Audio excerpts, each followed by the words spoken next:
Hello seven standard. आज हम इस वीडियो में आपके साथ डिस्कस करेंगे साइंस चैप्टर 8। इससे पहले वीडियोस में भी हमने इसकी डिस्कशन शुरू कर चुके थे। तो आज की इस वीडियो में उसी चैप्टर्स का कुछ अलग कंटेंट को लेकर हम डिस्कस करेंगे। आज का हमारा कंटेंट क्या है, देखिए, warm air is lighter than cold air. हम सबको पता है जब हवा गर्म हो जाता है ना, तब वो हल्का हो जाता है, और हल्का होकर वो क्या करते हैं, उसका मूवमेंट हो जाता है अपवर्ड की तरफ, और आसपास और उस एरिया में क्या होता है, एक लो प्रेशर क्रिएट होता है। तो उस जगह को, मतलब उस प्रेशर को बैलेंस बनाने के लिए आसपास के एरिया के ठंडी हवा जो होता है उस जगह के पास पहुंचते हैं। तो इसमें देखो क्या लिख रखा है, जो वही चीज़ है, एयर एक्सपेंड होता है हीटिंग में, और हीटिंग में एक्सपेंड होने के बाद उसकी वॉल्यूम जो होता है वो बढ़ जाता है, इंक्रीज हो जाता है। इट ऑक्यूपाइज, तब वो बहुत बड़ा जगह घेरने लगता है। When the same air occupies more space, मतलब सेम एयर क्वांटिटी सेम रहता है लेकिन स्पेस क्वांटिटी उसका बढ़ जाता है और वो हल्का हो जाता है, और हल्का होने के कारण वो अपवर्ड की तरफ मूव करता है। ए लो प्रेशर एरिया उस जगह में क्रिएट होते हैं। Conversely you can say that cold air is heavier. उसी के मुकाबले में जो ठंडी हवा होता है ना, वो काफ़ी वजन में भारी होता है हॉट एयर से। सो कोल्ड एयर क्या करते हैं, सिंक डाउनवर्ड। जैसे मैंने आपको क्या बोला था, hot air always move upward, और उसी तरीके से उसकी ऑपोजिट कोल्ड एयर जो होता है, ठंडी हवा, वो सिंक डाउनवर्ड की तरफ जाते हैं। तो एक हाई प्रेशर एरिया वहाँ पे क्रिएट होता है उस रीजन में जहाँ पे एयर नीचे की तरफ जाते हैं। अब हम पहुँचेंगे नेक्स्ट पेज में। एक्टिविटीज़ आप लोग खुद फॉलो करते रहेंगे, मैं हर वीडियोस में आप लोगों को कहती हूँ। अच्छा, दिस इज़ द रीज़न, इस कारण से क्या होता है, why smoke always goes on. जब भी आप देखते हो ना धुआं, कुछ भी हम लोग फ्यूल्स जलाते हैं या कागज़ का टुकड़ा या लकड़ी कुछ भी जलाते हैं, तो उसमें से जो स्मोक प्रोड्यूस्ड होता है वो स्मोक हमेशा अपवर्ड की तरफ मूव करते हैं। The smoke always rises upward. कारण क्या होता है, smoke is accompanied by hot air. Actual धुआं क्या होता है, गर्म हवा, और हॉट एयर बीइंग लाइटर होता है, और इसीलिए वो ऊपर की तरफ जाते हैं। Therefore smoke content in the hot air always rises up. आप लोग देखे होंगे हॉट एयर बैलून, जो बड़े बड़े एयर बैलून को ऊपर मतलब उड़ाया जाता है हवा में, क्यों, उसके अंदर हॉट एयर भर दिया जाता है, तो हॉट एयर ऊपर की तरफ जाता है, तो बैलून भी उसके साथ राइज अप करते हैं। इन नेचर में बहुत सारे अलग अलग सिचुएशंस होते हैं जिसकी वजह से वार्म एयर लाइटर होकर ऊपर की तरफ जाते हैं। अच्छा, और उस एरिया में एयर प्रेशर लो हो जाता है, और कोल्ड एयर आसपास के एरिया में उस जगह को घेरने के लिए पहुंचते हैं, जहाँ जिसकी वजह से थोड़ा सा प्रेशर उसका बढ़ता है। अब हम उसके साथ डिस्कस करेंगे। विंड करंट आर जनरेटेड होता है due to uneven heating of the earth. Wind current मतलब क्या होता है, हवा जो तेज बहता है ना, तो तब उसमें से एक करंट प्रोड्यूस होता है। वो भी डिपेंड करता है अर्थ का कौन सा पोजिशन किस हिसाब से हीटेड होता है। The greater the difference in the pressure of air, जिसकी वजह से एयर प्रेशर में भी डिफरेंसेस क्रिएट होते हैं। The faster the air moves, अच्छा, the faster the air moves in nature, the difference in the pressure of air are created due to the uneven heating of the earth. मैंने अभी आपको बताया जो air pressure कहाँ पे लो air pressure create होंगे, कहाँ पे प्रेशर हाई होगा, वो टोटल डिपेंड करता है अनइवन जो है हीटिंग ऑफ द अर्थ की वजह से। जैसे दस विंड और wind current are regenerated due to the unequal heating of the earth के कारण। तो दो रीजन सिचुएशंस, विंड करंट के पीछे दो सिचुएशन क्रिएट होता है। सबसे पहले अनइक्वल हीटिंग, मतलब कौन सा अर्थ का कौन सा पोजीशन हीट पाने के बाद गर्म हो रहा है, कौन सा पोजीशन में हीटिंग इक्वल नहीं हो रहा है, इसीलिए between equator and poles of the earth के बीच में एयर का विंड करंट का एक प्रोसेस तैयार होता है। और नेक्स्ट होता है unequal heating of land and sea, water portion जिसको कहते हैं। अच्छा, अब हम नेक्स्ट स्टेप में पहुंचेंगे। देखिए, जहाँ पे हम डिस्कस करेंगे आपसे, wind is produced by the uneven heating की वजह से किस तरीके से विंड प्रोड्यूस हो रहा है इक्वेटर एंड पोल्स के बीच में। हम सबको पता है, देखिए इस पिक्चर्स में इक्वेटोरियल रीजन मतलब 0 डिग्री से लेके लगभग 30 degree north and 30 degree south, ये वाला पोर्शन जो होता है, इसमें पूरे साल भर तक सूरज की रोशनी तेज गिरते हैं, मतलब सनराइज जो है डायरेक्टली गिरते हैं। तो डायरेक्टली होने के कारण क्या होता है, हॉटेस्ट पार्ट ऑफ द अर्थ होता है। The air in this equatorial region is इस एरिया के आसपास का एयर गर्म हो जाता है, और एयर जब गर्म होता है वो हल्का होता है, और हल्का होने के बाद वो ऊपर की तरफ चला जाता है, और उस एरिया में एक लो प्रेशर एरिया क्रिएट होता है। द कूलर एयर, ठंडी हवा जो होता है वो डेंसर घना होता है फ्रॉम द रीजन। कौन सी रीजन से, देखो एरो मार्किंग करके वही 30 से लेके 0 डिग्री के आसपास वाली एरिया में उस जगह को, लो प्रेशर एरिया को कवर करने के लिए 30 डिग्री से दोनों साइड, नॉर्थ एंड साउथ के दोनों साइड से 30 डिग्री से एक तेज हवा किसकी तरफ आ रहा है, इक्वेटोरियल रीजन की तरफ आ रहा है। 0 to 30 degree latitude belt in either side of the equator moves in towards the equator to take place the warm rising air।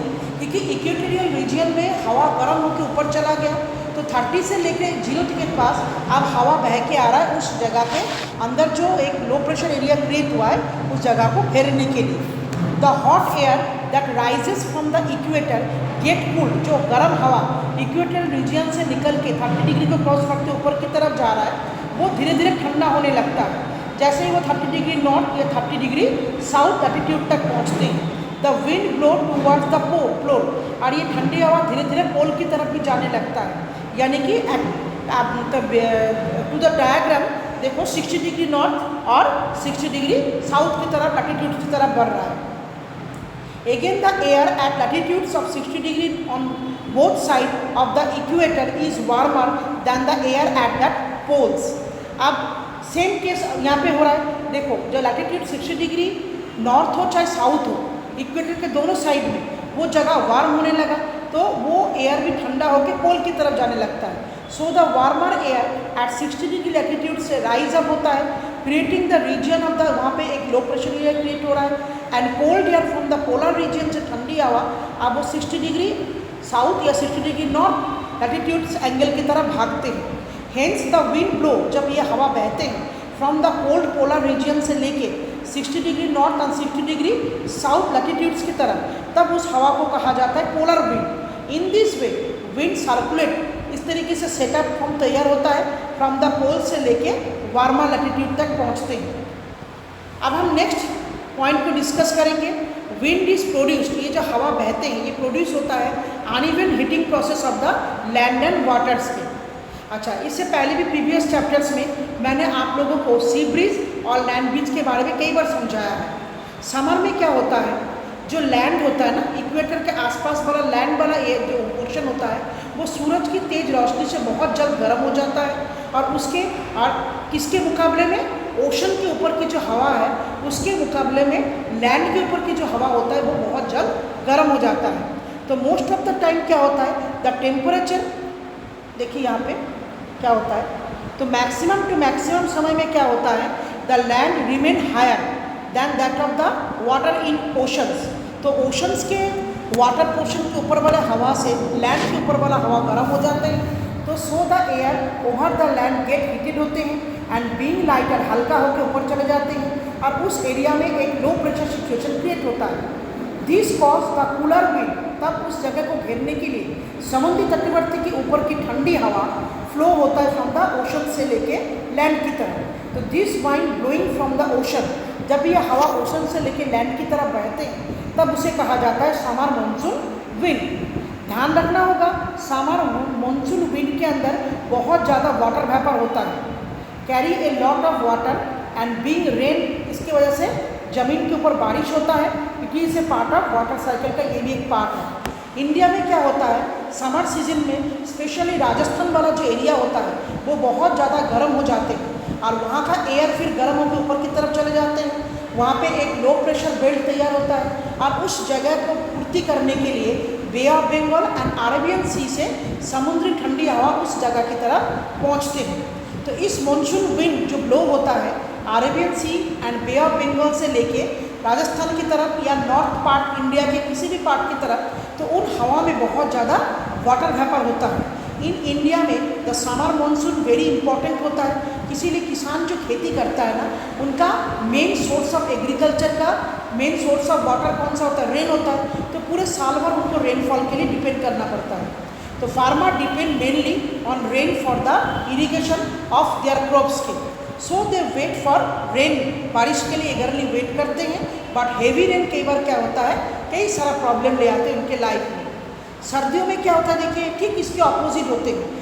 Wind blow from the land की तरफ से, तब हवा बहता है समुद्र की तरफ, क्योंकि लैंड जो होता है ना बहुत जल्दी अपने टेम्परेचर को छोड़ देता है, यानी कि उसके ऊपर वाला हवा जो होता है वो ठंडा होने लगता है। बट समुद्र का पानी जो होता है इतना जल्दी ठंडा नहीं होता है, यानी कि उसके ऊपर वाले पार्ट में जो एयर होता है वो तभी भी गर्म होता है, और गर्म हवा जो है हल्का होकर ऊपर की तरफ चला जाता है। अच्छा, the air over the water gets warm and rise up, तो उस एरिया में एक लो प्रेशर एरिया क्रिएट होता है। तब क्या होता है, कूलर ठंडा घना हवा जो है वो टूवर्ड्स द लैंड से लेके टूवर्ड्स द ओशन की तरफ भागते हैं। दिस विंड, तब हम उस विंड को, हवा को क्या कहते हैं, विंटर मानसून विंड। लेकिन इस मानसून विंड में ज़्यादा रेनफॉल नहीं होता है, क्योंकि वाटर वेपर की क्वांटिटी इसके अंदर बहुत कम होते हैं। In natural itself there are certain situation that can sometime cause, अच्छा कई बार क्या होता है, इन तेज बहती हुई हवा की वजह से भी बहुत सारे नुकसान पहुंचते हैं। एनिमल्स के लाइफ, प्लांट्स लाइफ काफ़ी ज़्यादा हैज़ार्ड होते हैं। इस तरह के दो सिचुएशंस है देखिए, थंडरस्टॉर्म एंड साइक्लोन। अच्छा, अब हम पहुंचेंगे नेक्स्ट पेज में, और सबसे पहले हम डिस्कस करेंगे थंडरस्टॉर्म क्या होता है। देखिए, थंडरस्टॉर्म नॉर्मल है, आप लोग अक्सर देख चुके हो। ए स्टॉर्म एक ऐसा आंधी जिसमें थंडर होता है, बिजली हमें दिखाई भी देता है और कड़कने की आवाज़ भी मिलता है। तो थंडरस्टॉर्म डेवलप होता है in hot humid tropical area में, मतलब गर्म भी है और ह्यूमिड, यानी कि maximum to maximum water vapour भी हवा के अंदर होना बहुत ज़रूरी होता है। The earth heat up by the heat of the sun, हमें पता है सूरज की तेज रोशनी की वजह से धरती गर्म होता है। वही गर्म हवा क्या करते हैं, ऊपर की तरफ चला जाता है, जहाँ पे जाके वो अपने हीट को रिलीज करते हैं। तो this strong heated air being lighter, जब वो हल्का होकर ऊपर की तरफ जाते हैं उस एरिया में एक लो प्रेशर क्रिएट होते हैं। आसपास के कूल एयर तब तेज़ी से भागते हैं, तेज़ी से, यानी कि स्ट्रॉन्ग विंड जो है वो हाई प्रेशर से लेकर लो प्रेशर एरिया की तरफ भागने लगते हैं। द राइजिंग एयर कैरीज, जो हवा भाग रहा है ना, वो अपने साथ बहुत वाटर वेपर लेके आते हैं, विच कॉन्डेंस, संकुचित होते हैं, on coming in the contact of the cold air के कॉन्टैक्ट में आते हैं, और फिर वहाँ पे क्या तैयार होता है, बादल बनने लगता है। नेक्स्ट पॉइंट देखिए, some of the water vapour of the cloud, बादल एक्चुअल क्या होता है, वो पानी का भाप होता है। कुछ पानी के भाप जब बहुत ज़्यादा ठंडा हो जाता है ना, तब वो वाटर ड्रॉपलेट्स बन जाते हैं, और कुछ पानी के बूंदे बहुत ज़्यादा ठंडा और भारी होके वो आइस पार्टिकल्स बन जाते हैं। The upward movement of water vapour and downward movement of ice particle lead to the accumulation of the electricity और electric charge in the cloud. तो वाटर वेपर जब ठंडा हो जाता है ना, तब वो जो वाटर वेपर वाला जो हवा होता है वो अपवर्ड की तरफ मूव कर रहा है, और आइस पार्टिकल्स वाला जो एयर होता है ना, वाटर वेपर होता है, वो नीचे ज़मीन की तरफ आने की कोशिश करते हैं।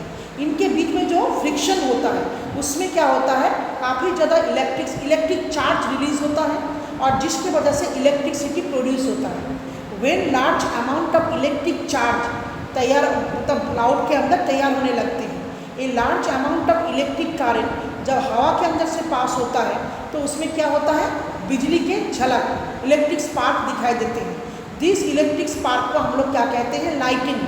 द स्पार्क ऑफ लाइटनिंग के वजह से एयर जो है बहुत ज़्यादा गर्म हो जाता है, और when this extremely heated air फिर दोबारा से फैलने लगते हैं एक्सप्लोसिवली, तो एक क्रिएट ए शॉक, एक झटका सा महसूस होता है, शॉक वेव।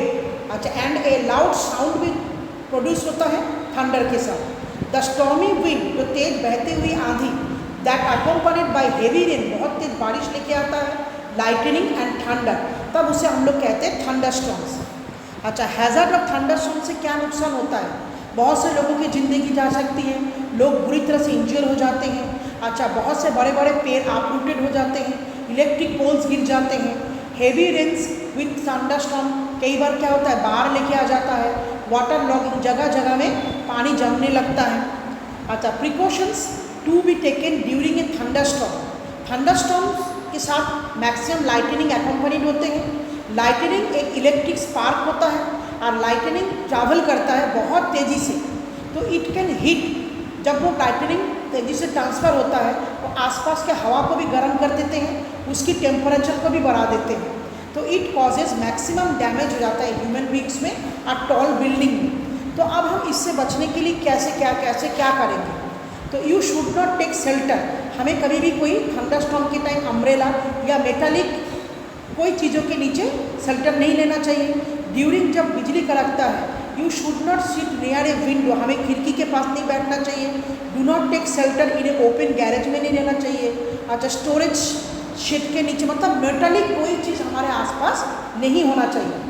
ड्यूरिंग लाइटनिंग में you should avoid contact with water and metallic object की कॉन्टैक्ट से भी हमें दूर रहना पड़ेगा। मेटालिक ऑब्जेक्ट एंड वाटर जिनके अंदर से इलेक्ट्रिसिटी बहुत जल्द फ्लो हो जाता है, ये अच्छे मतलब इंडिकेटर होते हैं इलेक्ट्रिसिटी फ्लो के। अच्छा, ड्यूरिंग लाइटनिंग 4 पॉइंट में देखिए, you should not take shelter under a single, लंबे पेड़ के नीचे नहीं रहना चाहिए, because it is close to the clouds, क्योंकि लंबा पेड़ क्लाउड के नज़दीक होता है, तो मोर लाइकली कई बार क्या होता है, लाइटनिंग का हीट जो है पेड़ के अंदर भी आ जाता है। During lightning it is safer to be under sharp, छोटे झाड़ी वाले पेड़ के नीचे रुक सकते हैं, collecting trees of uniform height. During lightning do not prefer to take shelter in high rise building में नहीं रहना चाहिए, as they are likely to be struck by, lightning का शिकार हो सकता है वो ओल्ड बिल्डिंग, जो टॉल बिल्डिंग जो है। नंबर 7 पॉइंट में, टू से शेल्टर ए बस और car is the best place होता है रहने के लिए। व्हेन द लाइटनिंग स्ट्राइक्स करता है, कार की metal body can conduct lightning to the earth safely without harming you, but you should not touch any metallic part in the car को, किसी भी मेटालिक पार्ट को हमें नहीं छूना चाहिए। तो बच्चे, इस वीडियो में मेरा लेक्चर यहीं पे ख़त्म हो रहा है, but our chapter is not finished and the next videos में इस चैप्टर्स को हम कंटिन्यू करेंगे with new topic. Okay, thank you students.